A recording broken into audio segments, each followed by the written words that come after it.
Hello student, आपका स्वागत है आपके अपने YouTube channel JMS coaching institute में। हम कक्षा 12 फिजिक्स हिंदी मीडियम सिलेबस कर रहे हैं, जिसमें यूनिट 2 चल रही है, जिसका अध्याय 3। उसमें आज हम पढ़ेंगे प्रतिरोधों का श्रेणी क्रम और समांतर क्रम संयोजन किस तरह से किया जाता है। अगर वीडियो अच्छी लगे तो लाइक से सब्सक्राइब जरूर करें। देखें क्वेश्चन क्या है आपका कि प्रतिरोधों का श्रेणी क्रम संयोजन। क्वेश्चन इस तरह से आएगा कि प्रतिरोध कम से कम 2 प्रतिरोध तो होने चाहिए, 2 से अधिक भी हो सकते हैं लेकिन 2 से कम नहीं होने चाहिए। ठीक है, कि 2 प्रतिरोध या 3 प्रतिरोधों को श्रेणी क्रम में जोड़ा गया है, कुल प्रतिरोध ज्ञात कीजिए इस तरह से। ठीक है, तो इसमें हम पहले तो 3 प्रतिरोध, कम से कम 3 प्रतिरोध लेंगे हम। ठीक है ना, तो कितने ले लिए? जैसे आपका पहला प्रतिरोध हो गया R1, श्रेणी क्रम में अलग अलग बिंदुओं के बीच जुड़ा होता है। दूसरा प्रतिरोध हो गया आपका R2 और तीसरा प्रतिरोध हो गया ये आपका R3। ठीक है, 3 प्रतिरोध है ना। यहाँ अपन क्या जोड़ देते हैं, एक सेल या बैटरी जोड़ देते हैं, है ना, और यहाँ क्या लगा देते हैं, कुंजी लगा देते हैं इस तरह से। अब देखो ये आपका चित्र बन गया है ना। इसमें चीज़ें लिख देते हैं। देखो ये आपका क्या है, सेल हो गया, ये कुंजी हो गई। ठीक है, इसमें बहने वाली धारा, जैसे स्विच चालू करते हैं तो बहने वाली धारा आई है। यहाँ पर देखो श्रेणी क्रम है तो धारा है ना, यहाँ भी I1 रहेगी, यहाँ भी I रहेगी, यहाँ भी I रहेगी और यहाँ भी I। ठीक है, हर जगह धारा का मान क्या रहेगा, I रहेगा इस तरह से। ठीक, ये धारा कोई है ना।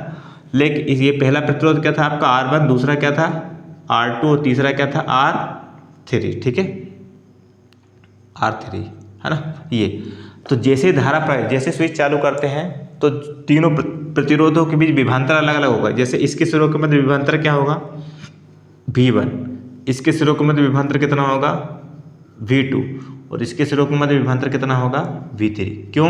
क्योंकि अगर बिंदु बदलते हैं तो विभवांतर चेंज होता है। अगर सभी ये तीनों प्रतिरोध अगर एक दो बिंदुओं के बीच जुड़े होते हैं तो विभवांतर सेम रहेगा, फिर धारा चेंज होगी।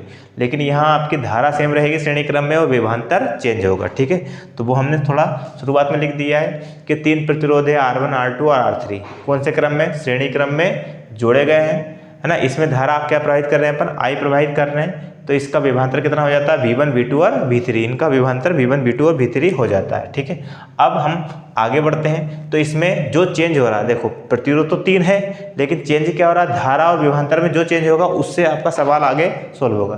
क्या चेंज हो रहा है, विभवांतर चेंज हो रहा है, तो हम यहाँ लिखेंगे कुल विभवांतर। कुल विभवांतर, कुल विभवांतर क्या, V बराबर V1 plus V2 plus V3। ठीक है, ये कुल विभवांतर हो गया। इक्वेशन क्या हो गई आपकी, फर्स्ट हो गई। कुल विभवांतर आपका ये हो जाएगा, है ना। अब हमने एक पढ़ा था ओम का नियम, है ना। कौन से नियम से, ओम के नियम से, नियम से। ओम का नियम क्या था आपका, चूंकि ओम का नियम था आपका V बराबर RI, V बराबर RI, तो ये इक्वेशन क्या हो गई आपकी सेकेंड। अब बात करते हैं विभवांतर V1। देखो विभवांतर V1 कौन से प्रतिरोध का है, R1 का, तो उसके लिए प्रतिरोध क्या रहेगा, R1, लेकिन बहने वाली धारा क्या है, I। श्रेणी क्रम में धारा नहीं बदलेगी, यहाँ भी I1 रहेगी, यहाँ भी I, यहाँ भी I रहेगी। ठीक है, तो विभवांतर V1 किस प्रतिरोध का है, R1 का, उसकी में बहने वाली धारा कितनी है, I। इक्वेशन क्या होगी, थर्ड, है ना। फिर विभवांतर V2, उसकी बात कर रहे हैं दूसरे प्रतिरोध की, तो विभवांतर V2 किस कौन से प्रतिरोध का है, दूसरे प्रतिरोध का, और उसमें बहने वाली धारा कितनी है, I। इक्वेशन क्या हो गई आपकी 4। फिर विभवांतर V3, ये किसके कौन से प्रतिरोध का है, तीसरे प्रतिरोध का, और उसमें बहने वाली धारा कितनी है, I। समीकरण क्या हो गया, 5 हो गया। अब इनका मान कहाँ रख दे, समीकरण 1 में रख दे, है ना। तो यहाँ लिख दे अपन समीकरण 1 में मान रखने पर, समीकरण 1 में अगर हम मान रखेंगे तो यहाँ, ठीक है, V की वैल्यू कितनी है, RI, तो यहाँ जाएगा आपका RI is equal to V1 का मान कितना है, R1I, V2 का है R2I, V3 का R3I, तो यहाँ जाएगा आपका R1I plus R2I plus R3I। ठीक है, RI आपका ऐसा कैसे रहेगा, यहाँ से I कॉमन ले सकते हैं, तो क्या बचेगा आपका R1 plus R2 plus R3।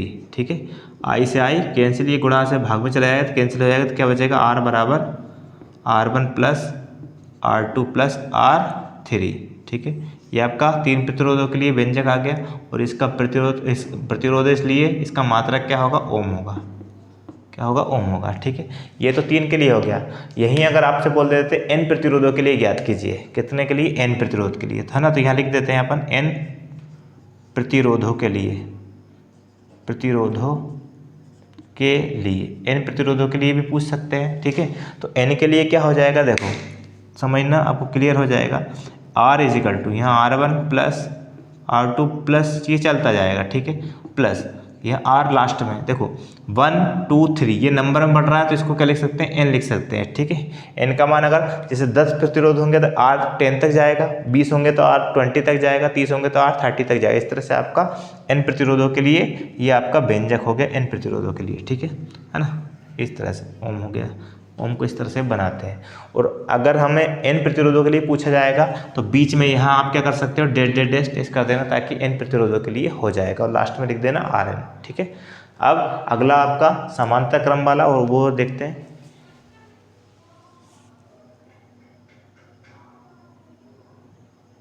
देखिए नेक्स्ट क्वेश्चन है आपका प्रतिरोधों का समांतर क्रम संयोजन, या इसी को हम बोलते हैं पार्श्व क्रम या पार्श्व क्रम संयोजन भी बोल सकते हैं, ठीक है। तो दोनों नाम से आ सकता है, दोनों से आप कर सकते हो, ठीक है। तरीका मतलब आपका समांतर क्रम लिखा है या पार्श्व क्रम, ठीक है। इसमें चित्र किस तरह से बनेगा आपका, समांतर क्रम में जितने भी प्रतिरोध हैं, कितने जोड़े हैं आपने, 3 जोड़े हैं, ठीक। तो तीनों को आपको कौन से 2 बिंदुओं के बीच जोड़ना है ना, जितने भी हो वो 2 बिंदुओं के बीच जुड़ेंगे। जैसे आपका एक हो गया, ठीक है, ये दूसरा प्रतिरोध हो गया और ये आपका तीसरा प्रतिरोध हो गया, ठीक है। तीनों का आपको किन्हीं भी 2 बिंदुओं के बीच जोड़ना है। तो जैसे इस तरह से हम जोड़ देते हैं इसको, ये है ना, ये आपका बिंदु हो गया A और B हो, इस तरह से नाम दे सकते हैं। यहाँ आपका एक Cl हो गया, है ना, C, और ये आपकी कुंजी हो गई K। अब देखें आप, है ना, ये आपका सेल हो गया C, कुंजी हो गई K। इसमें बहने वाले स्विच ऑन करते हैं तो बहने वाली धारा क्या होगी, I। यहाँ भी आपकी धारा कितनी रहेगी, I। लेकिन ये आपका बिंदु A है और ये आपका बिंदु कितना है, B। 2 बिंदुओं के बीच कौन कौन से प्रतिरोध जुड़ा है, एक तो R1, दूसरा R2, तीसरा R3। जब 2 बिंदुओं के जुड़े हो तो हमें पता है 2 बिंदुओं के विभांतर आपका एक जैसा रहेगा, ठीक है। तो इन सब का विभांतर है ना, इन सब का विभांतर ये इसका ए से लेके बी तक का जो विभांतर है वो कितना रहेगा, भी रहेगा। कितना रहेगा, भी रहेगा। विभांतर तो भी रहेगा, लेकिन जो धारा है बिंदु ए पर कितने भागों में बट रही है, इस पॉइंट पर धारा I 3 भागों में बट रही है। I1 भाग तो R1 में से प्रवाहित होगा, I2 भाग R2 में से प्रवाहित होगा और I3 भाग R3 में से प्रवाहित होगा। इस तरह से आपका धारा 3 भागों में बढ़ जाती है, ठीक है। देखें क्या लिखा हुआ है ना, 3 प्रतिरोध R1 R2 R3, वो उसको कौन से क्रम में, समांतर क्रम में या पार्श्व क्रम में जोड़ा गया है, ठीक है। इसमें धारा I प्रवाहित, जैसे ही अपन स्विच ऑन करते हैं से धारा प्रवाहित होने लगती है I। बिंदु ए पर धारा I कितने भागों में बढ़ जाती है, 3 भागों में, I1 I2 और I3 में बढ़ जाती है, किंतु विभांतर कितना रहेगा, V रहेगा। अब इसमें चेंज क्या हो रहा है, आपका धारा चेंज हो रही है, मतलब धारा टुकड़ों में बट रही है, ठीक है। उसमें विभांतर बढ़ गया था तो विभांतर से शुरू हुआ था, इसमें धारा से शुरू होगा, ठीक है। तो कुल धारा क्या बनेगा आपका, कुल धारा कितनी है, I कितने भागों में बढ़ गई, I1 में प्लस I2 में प्लस I3 में, 3 भागों में बढ़ गई। इक्वेशन क्या हो गई आपकी फर्स्ट। अब वापस कौन सा नियम लगाएंगे, ओम का नियम लगाएंगे, है ना, ठीक है। ओम के नियम से कितना हो जाएगा, देखो ओम का नियम क्या होता है, V बराबर RI। लेकिन हमें किसकी वैल्यू चाहिए, I की वैल्यू चाहिए, तो हम इसको I में बनाएंगे तो I बराबर कितना हो जाएगा, I बराबर ये R इंटू वाला गुणा वाला का जाएगा V के भाग में, तो V बटे R। I बराबर क्या होता है, आपका I का मान निकालेंगे तो ये R बटे में चलाएगा तो V बटे R। ये इक्वेशन को सेकंड को बना लो इसको, ठीक है। अब बात करते हैं, जब धारा I1 है ना, जो धारा I1 है वो किस प्रतिरोध की धारा है, R1 की, लेकिन इसका विभांतर सबका कितना है, V है। तो विभांतर तो V रहेगा लेकिन प्रतिरोध कितना हो जाएगा, R1। इक्वेशन क्या होगी थर्ड। धारा I2 है वो कौन से विभांतर की, V विभांतर रहेगा लेकिन प्रतिरोध कितना होगा उसका, R2। इक्वेशन क्या हो गई 4 हो गई। और धारा I3 है उसका विभांतर तो V रहेगा लेकिन प्रतिरोध कितना रहेगा आपका, R3 रहेगा। इक्वेशन क्या हो गई 5 हो गई, ठीक है। इस तरह से आपकी 3 इक्वेशन और बन गई है आपकी, है ना, 3 इक्वेशन। अब ये R1 R2 और R3 बन गया, ठीक है। इन सब का मान कहाँ रखते हैं अपन, समीकरण 1 में, है ना। तो समीकरण कौन से मान रखने पर, समीकरण 1 में मान रखने पर समीकरण 1 मान रख दें। आई का मान कितना है, देखो आई का मान है V/R, तो यहाँ आ जाएगा V/R is equal to I1 का मान कितना है V/R1 प्लस I2 का मान है V/R2 प्लस I3 का मान है R3। अब देखो ऊपर से B और कॉमन ले लेंगे तो ऐसा बचेगा, है ना, 1/R और ब्रैकेट के बाहर V लिख सकते हैं ऐसा, ठीक है। और नहीं भी लिखना चाहें तो आप ऐसा भी लिख सकते हैं, डायरेक्ट भी काट सकते हैं, कोई दिक्कत नहीं है। इज इक्वल टू यहाँ से V कॉमन, तो बचा क्या आपका 1/R1 plus 1/R2 plus 1/R3। सब ऊपर क्या बचा 1 बचेगा, V कॉमन आ गया तो V से V कैंसिल हो गया तो 1/R बचा यहाँ।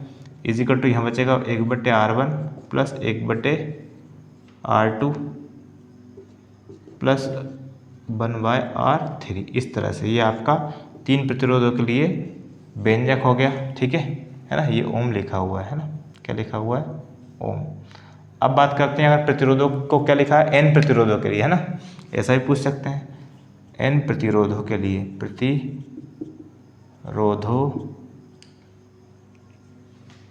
के लिए N प्रतिरोधों के लिए क्या हो जाएगा, 1/R तो आएगा, 1/R इज इक्वल टू, ठीक है, 1/R1 प्लस 1/R2 प्लस चलता जाएगा प्लस यहाँ 1/RN हो जाएगा। इस तरह से N प्रतिरोधों के लिए भी हो गया है। इससे जुड़े कुछ अंकित क्वेश्चन भी होते हैं, तो हम अगली क्लास में जो भी अंकित क्वेश्चन इस चैप्टर में आ सकते हैं आपकी परीक्षा के लिए महत्वपूर्ण है, वो सभी को करवाएंगे। तब तक के लिए गुड बाय।